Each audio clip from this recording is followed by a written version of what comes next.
Well, I can tell you that Muhammad Ali is going to get his wish on Friday. It is going to be a huge crowd assembled here in the heart of Louisville, Kentucky, to celebrate Muhammad Ali's life, including Bill Clinton will be giving the eulogy. We're here at the Muhammad Ali Center, which is located on the edge of town right by the Ohio River. It's an amazing facility that, again, really celebrates Muhammad Ali's life. He's someone who traveled all over the world, spent time in more than 100 countries. But Louisville is and always has been home, and it's people here who like to think they knew him best. As a young, brash heavyweight, the boxer would tell anyone who would listen exactly who he was. I am the greatest. Arguably the best-known athlete in the world, he came from humble beginnings. Then known as Cassius Clay, Ali lived in this modest house on Grand Street. This is his childhood home, so they're going to ride him back through her one last time.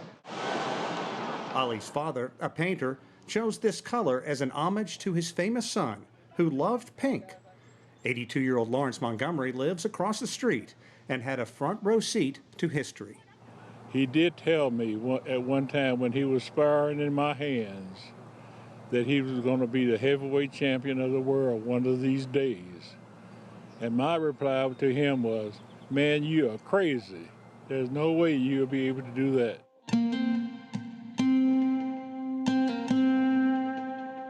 Muhammad Ali grew up in Kentucky in the 1940s and 50s during the Jim Crow era, when segregation and racism still thrived. Ali did grow up in a middle-class black section of Louisville, but the barrier segregating blacks and whites was as clear as day. There we are there.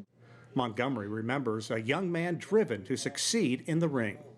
In the mornings, when he started training, he would run down to a local park in his heavy boots and uniform on.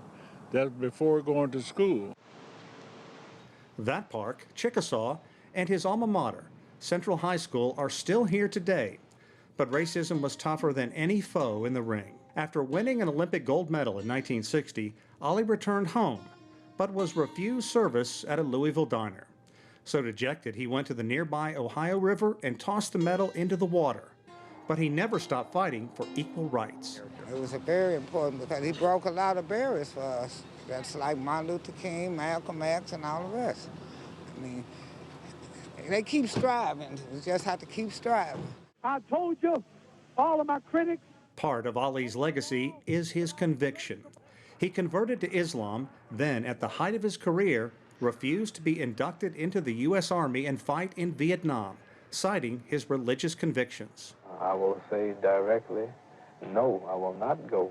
Ali was stripped of his heavyweight title and could no longer fight in the United States.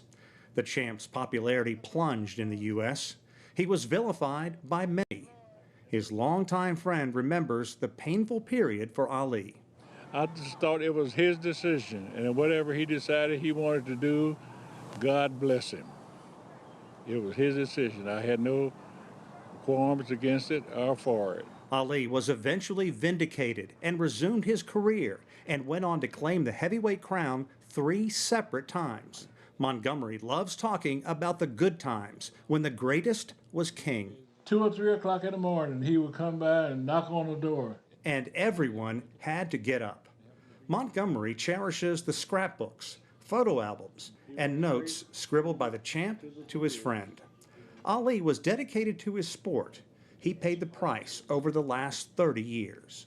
You know, when it was first diagnosed about 30 years ago that he had Parkinson's, I thought it was just something temporary. I never heard of Parkinson's disease. But as the years went by, and he continued to have it, but he fought it. He really fought that disease for 30 years. Parkinson's robbed Ali of speech and movement, but not his spirit. When he died, he was surrounded by his family. You know, it was time for him to go. And I know he's in a better place now, and he's talking again and moving again and doing all the things that he couldn't do in his body. And, you know, I'm happy for that, even though I will miss him deeply. Muhammad Ali was 74.